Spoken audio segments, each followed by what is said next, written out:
everyone, my name is Haley and welcome back or welcome to my channel. So for this week's video, I thought I would do my October TBR. It is currently September 27th. I have curated a spooky list of books that I want to read this October, and yeah, I'll just get into it and show you what my plans are. It is a little bit of an ambitious list because I am working now, so I don't have as much free time as I used to read, and I'm not really forcing myself to finish all of these books or whatever the case may be. It's just an array of titles that I can pick and choose from, because there is at least like 5 or 6 books on this list, and I don't think I'll be able to read all of that in a month. But you know, sometimes those reading spurts kick in and you finish a book in one day. So let's just say this is a no strings attached TBR list, and hopefully this video can help you come up with your own TBR list or get you inspired to read and all that stuff. So yeah, let's just get right into it. Okay, first 2 books I have are Shiver by Junji Ito and Gyo by Junji Ito. These are both horror manga books. He's a very popular horror manga author, artist, all that stuff. This one I believe is a single story with chapters, and this one has a bunch of short stories in it, I'm sure. This one has 9 short stories, and then, yeah, this one is just 1. So, looks like this. They are very, I don't know how to put it, but they can be a little bit uncomfortable just because, trigger warning, is it trypophobia? I'm not exactly sure what it's called when you're scared of holes, but there is going to be a picture of that real quick. But see, like, these things can just really gross people out and freak them out, and he has a lot of very interesting stories. Not your run-of-the-mill axe murderer, spirit haunting you horror stories. So these will definitely be a ton of fun to read, and things that I can get through pretty quickly because I am still trying to reach my goal of 50 books in a year. So yeah, I'm very stoked about those 2. And then the next book we have is House of Hollow. I actually saw this at work. I work at a used and new bookstore. I saw this there, and it's been used and it's in amazing condition. I don't know if you can tell. So I bought that real quick. I've been wanting to read this for a very long time, but can we just admire this stunning cover? Like, are you kidding me? Giving me midsummer vibes, even though I do not think that's what this book is about. It says that Iris and her 2 older sisters disappeared on a Scottish city street, only to return a month later with no memory of what had happened or where they had been, and more troubling, their appearance began to change. And so people found them disturbingly intoxicating, unbearably beautiful, and inexplicably dangerous. Now Iris is 17 and she's trying to fit in high school and graduate, all those things that her sisters didn't do. But one of her sisters goes missing, so it's up to Iris and her other sister, Vivi, to find the missing sister. It says it's a twist on a modern day fairy tale. I'm not sure which one. I don't really know much about the book. I've just wanted to read it because I've heard good things. I don't really know too much about it, but I really enjoy reading scarier horror themed books, so yeah, I think I'll really enjoy this. Okay, the next book on my list is House of Leaves by Mark Z. Danielewski. I don't know if I'm saying his last name correctly. This fat book. This is what the spine looks like.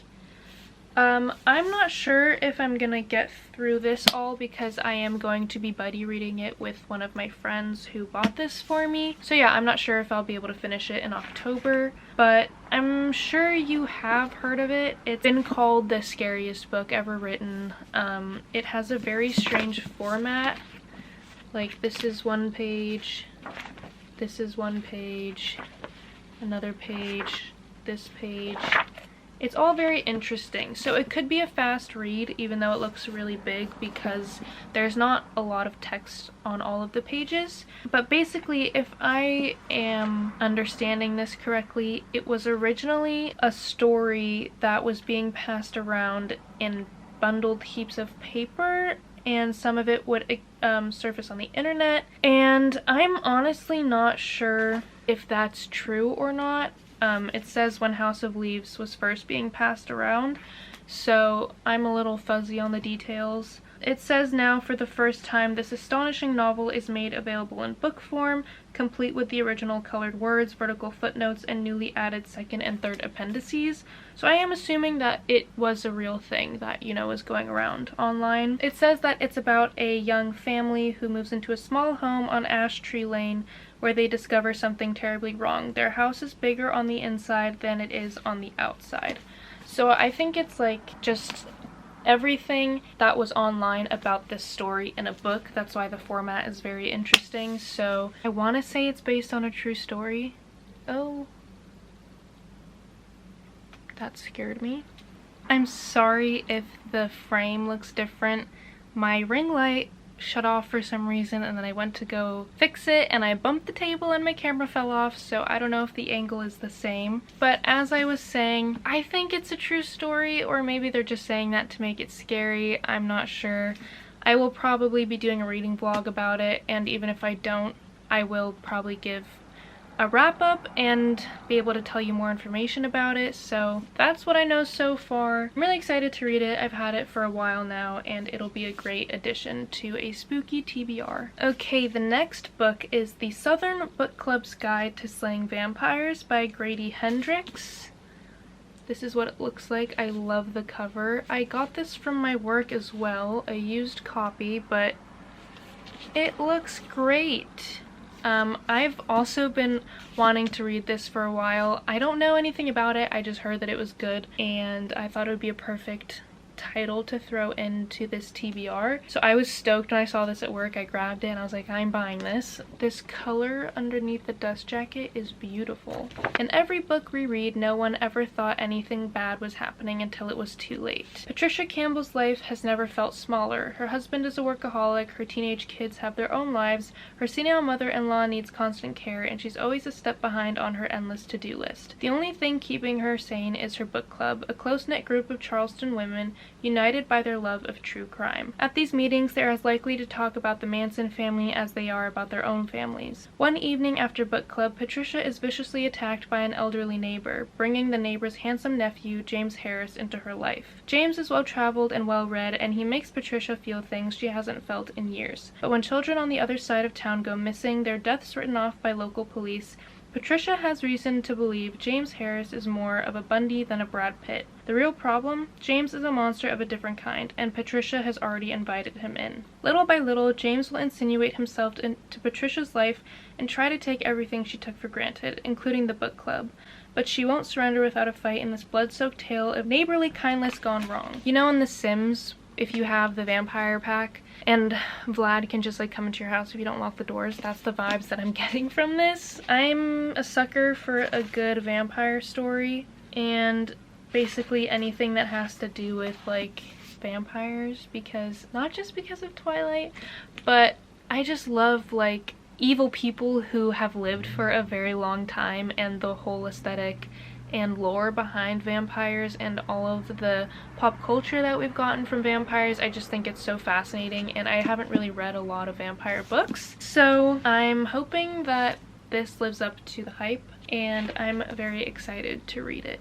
And the next book, which is a perfect follow-up, is Crave by Tracy Wolff. The friend that I'm supposed to read House of Leaves with, she also got this for me. I'm not reading it, I just stuck a bookmark in here. But this is another vampire book. It's more YA than adult. I think it's about a girl going to a high school that has vampires, but she's human. You know, your average YA vampire human romance type of book. I know people either like this or they don't like it. I've seen a lot of mixed reviews, especially on Book Talk, but my friend really liked it and we have a similar taste in books, so yeah, I'm really excited to read it. It's been here for a while and I'll finally get a chance to get around to it.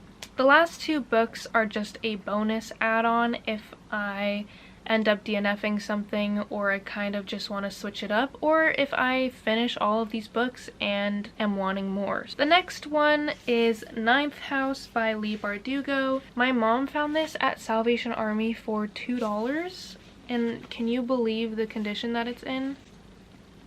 Like, hello? I don't really know much about this either. I mean, I think everyone knows about it. It's about this girl, Alex, who is going to Yale, and she survived a multiple homicide which is unsolved, and when she's in the hospital she's offered a second chance to attend one of the world's most prestigious universities on a full ride, but she is tasked by her mysterious benefactors with monitoring the activities of Yale's secret societies. I've heard it's a lot of dark academia vibes, which I love, and kind of occult vibes in here, so I think this would be a good addition. It's not necessarily super spooky, like straight up vampires, ghosts, things like that, horror, but I thought this would be a good one to put on there because it could be a fallback if something doesn't work out. Okay, and for my last book, which is my second bonus add-on, is A Discovery of Witches by Deborah Harkness.